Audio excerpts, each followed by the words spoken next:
नमस्कार दोस्तों, आज हम जानेंगे भगवान बुद्ध की कहानी। तो आप अगर हमारे चैनल पर नए हैं तो लाइक एंड सब्सक्राइब जरूर करें। तो चलते हैं कहानी की ओर।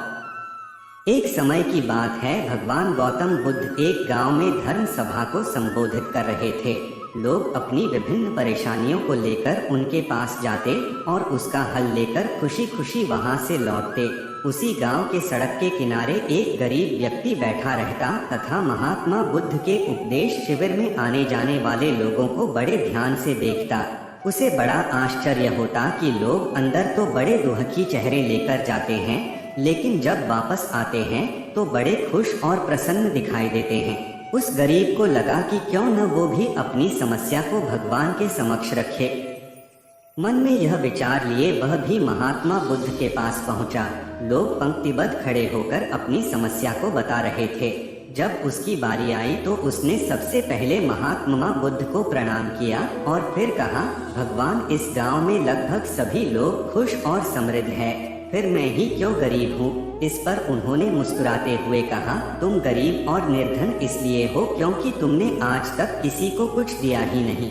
इस पर वह गरीब व्यक्ति बड़ा आश्चर्यचकित हुआ और बोला, भगवान, मेरे पास भला दूसरों को देने के लिए क्या होगा, मेरा तो स्वयं का गुजारा बहुत मुश्किल से हो पाता है।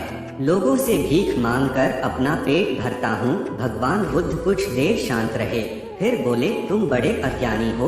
औरों के साथ बांटने के लिए ईश्वर ने तुम्हें बहुत कुछ दिया है, मुस्कुराहट दी है जिससे तुम लोगों में आशा का संचार कर सकते हो, मुख दिया है ताकि लोगों से दो मीठे शब्द बोल सकते हैं, उनकी प्रशंसा कर सकते हो, दो हाथ दिए हैं, लोगों की मदद कर सकते हो। ईश्वर ने जिसको ये तीन चीजें दी हैं वह कभी गरीब और निर्धन हो ही नहीं सकता।